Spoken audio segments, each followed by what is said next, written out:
Okay, we are live. Hello, everyone. Tin Man Lee here. Just want to do a quick Facebook Live today. So, how are you doing, everybody? It's getting a little bit cold in Los Angeles, so I am wearing my sweater now. Geez, the weather just changes so quickly. So, anyway, so today, what I want to talk to you about is. Oh, I forgot to click on invite members. Okay, I just click it. So now I can see your comments. So please feel free to leave your comments here. Hello, everyone.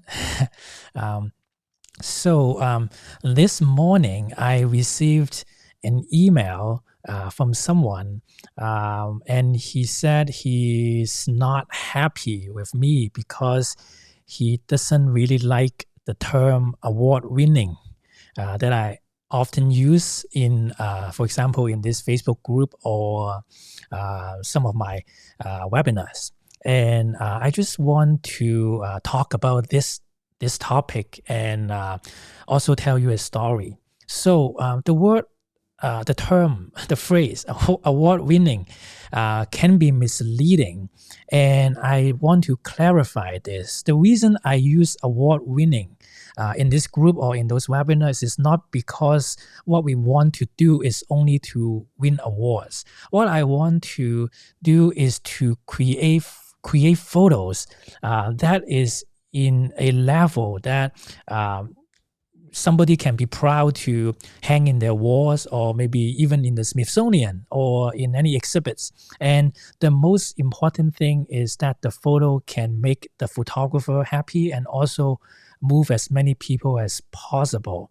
But this may be a little bit abstract. So let me share with you a story that I still remember today. Okay, many years ago, I wanted to go to Colorado to photograph mountain goats. And anybody here love mountain goats? So I love them. I saw photos from the internet, like Googling them, and the parents, the adults looks majestic, right, with their long white fur, and then the babies are super adorable. So I have been dreaming to go there. So at the time, I have my full-time job, only 3 weeks of vacation. So around late January, early July. No, not late January, late June, early July, right? We have the July 4th holiday. So I had a long weekend.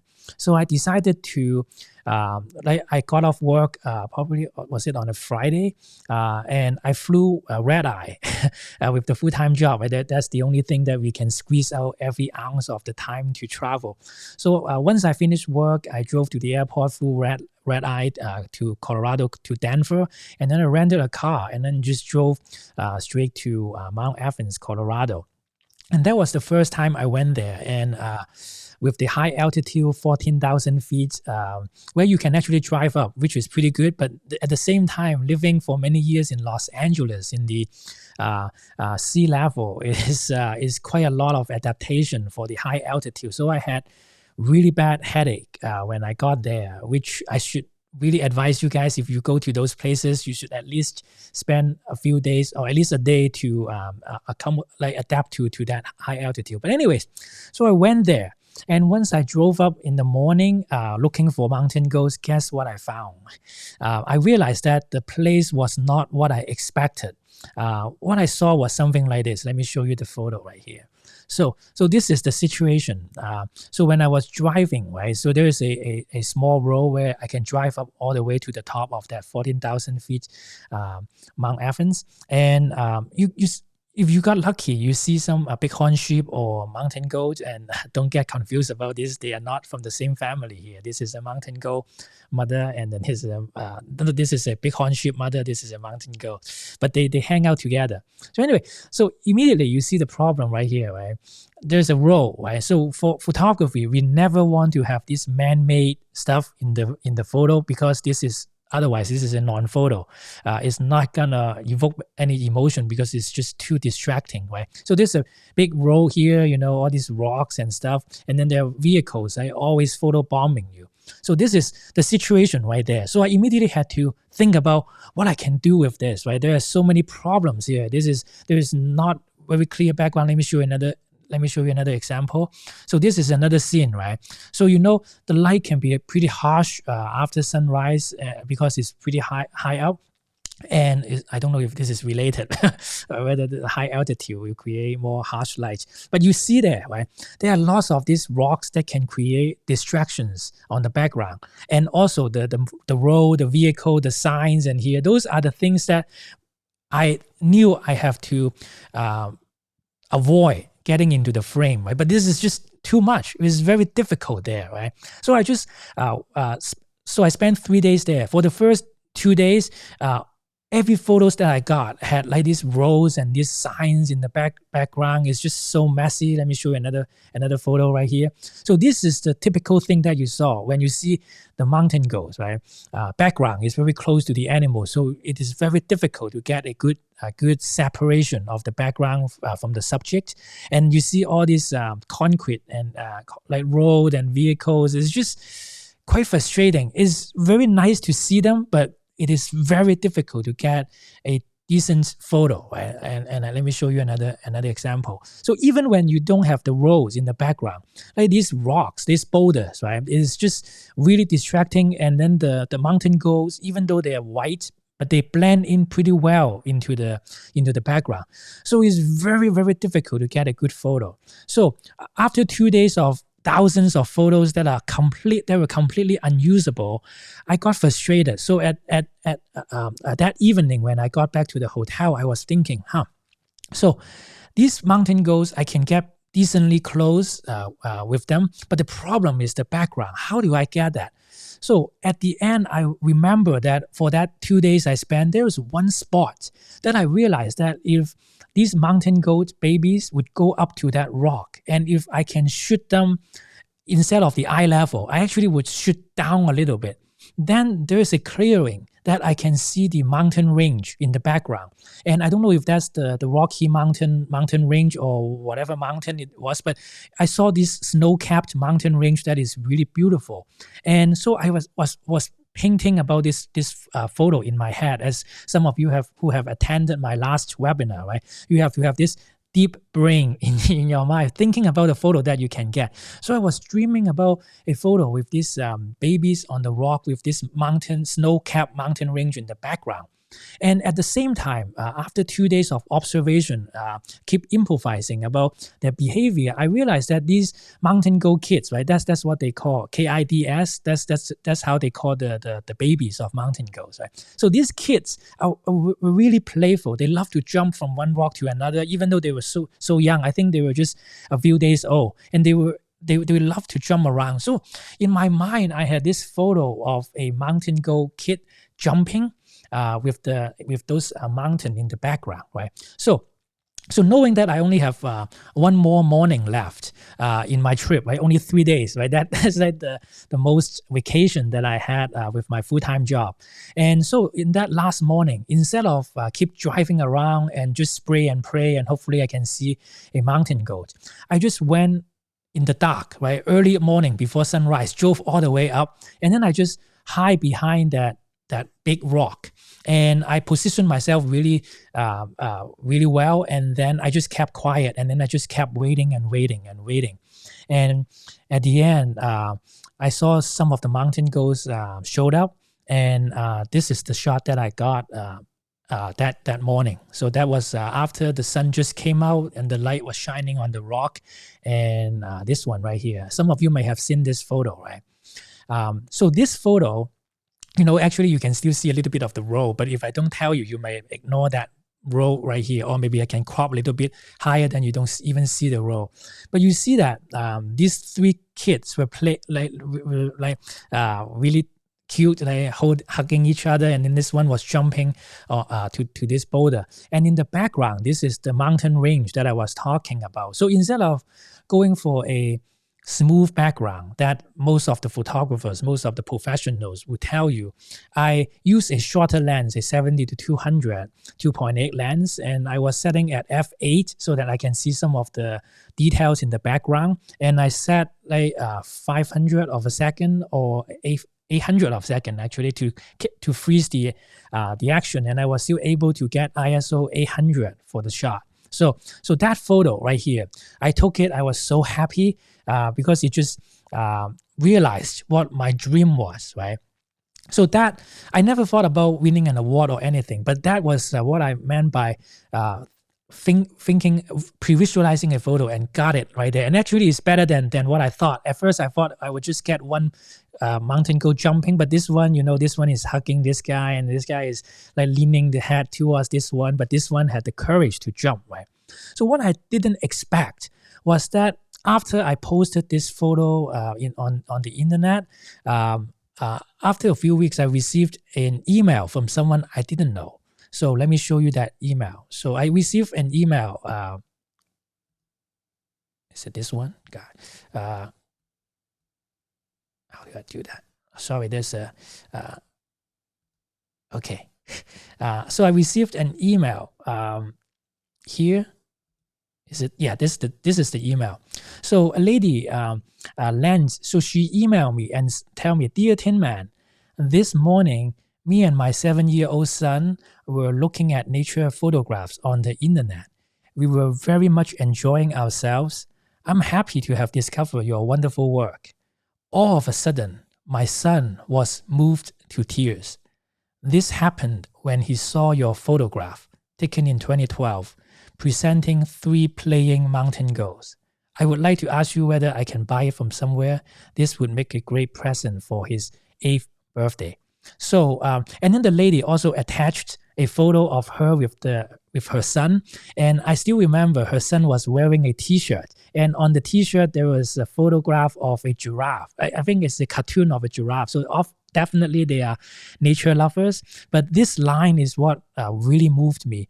Is she said, all of a sudden my son was moved to tears, and just can you imagine when you just took photos for fun, for just your own enjoyment, and in the Netherlands, someone who you never met, looking at your photo and was moved to tears. And this is just a kid. And when you can think about that, your photo can make such a difference in people's lives, right? And that is really the ultimate satisfaction that I can get to. And so anyway, so I talked to this lady for a while, and it was just really, really good. And later, the photo was published by Outdoor Photographer magazine, and and then the same action, right? This is another photo of the same sequence there, and this photo was published by Rangers Rick Jr. and they pay pretty good money actually. I think that photo make it like a 2-page spread, and then they were paying me like $800 or something.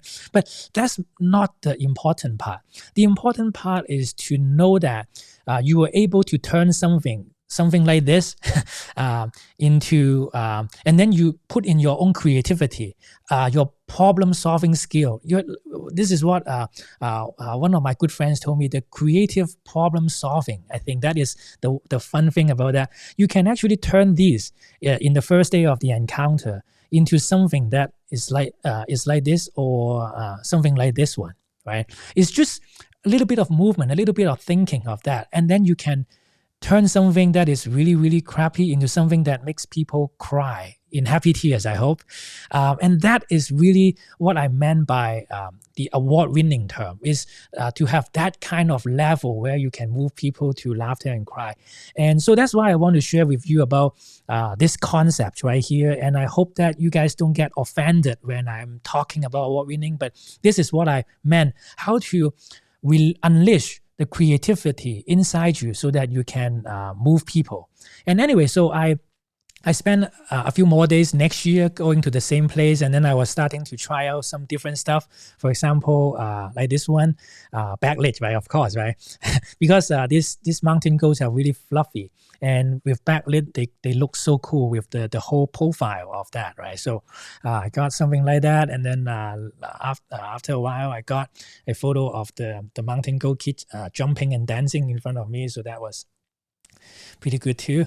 And so what else? Let's see. Okay, so, and I also want to say that after you observe them for a while, these mountain goat babies are actually very curious, and sometimes they come close. So all you need is just to wait still, be patient, and make sure that you don't do anything to scare them, and you just sit there, and eventually they actually would come close to you. And that is one thing about my love of wildlife photography, is when you get accepted by wild animals and they come close, it is such a satisfaction. So this mountain goat baby come close to check me out when I was behind a rock, and I was using a wide angle lens. And so, these troops, these sibling babies were looking at this leader, and then they were all curious, and then they just came close to me. So anyway, so I hope that what I talk about this story will help you to really understand what I meant by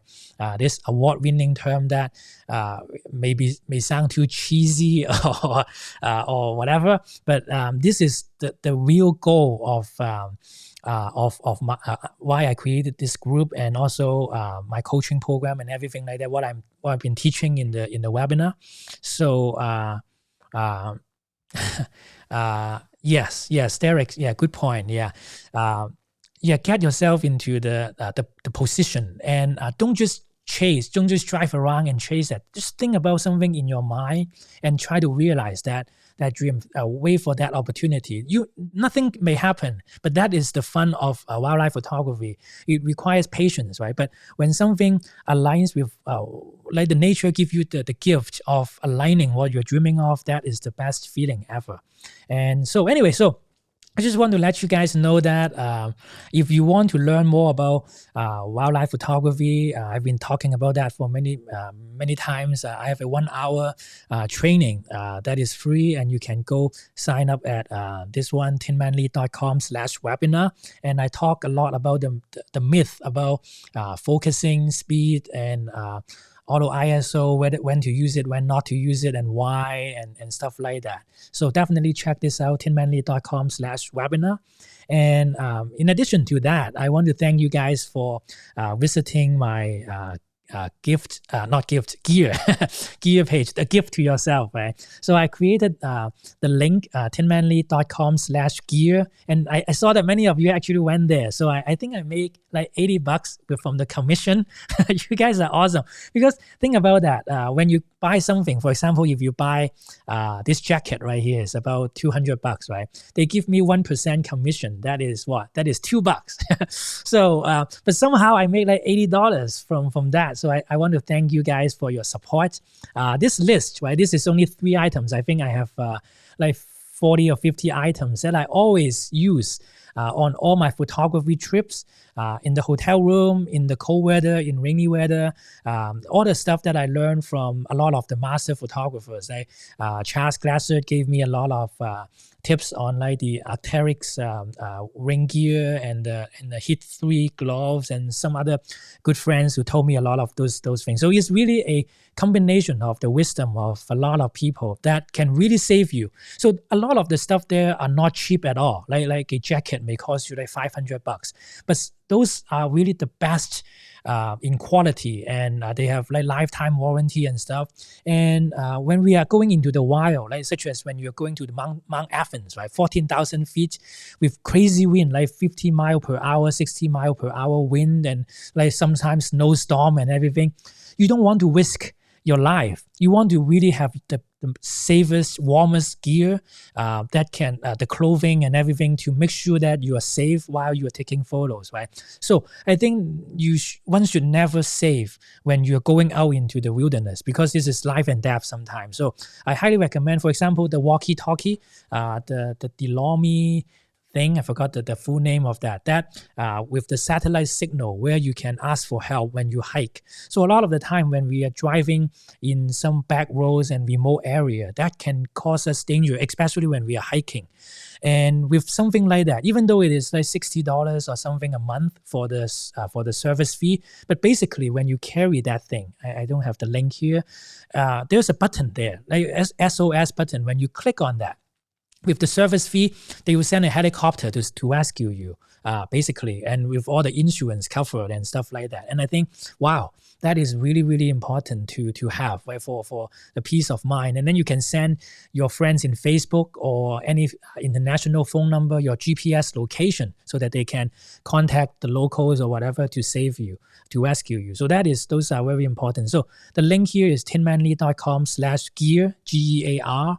And again, definitely check it out, especially the holidays are coming. And also, again, this is tinmanly.com/webinar. And you can watch that 1 hour free webinar about that. So hope you enjoy today's stories and my clarification of the term. And if you have any experience about this kind of special encounter where you took a photo and people were responding to you, crying, laughing, definitely share with me here. And if you have any questions, definitely type in the comment here and I'll reply to you, or shoot me an email at tinmanly@gmail.com and I'll try to answer you. And sometimes I do get quite a lot of emails, so I may have some delay, but I'll try to answer you. So, all right. Hey, Melissa. Hey, Derek. So good to see you guys, and I'll see you next time.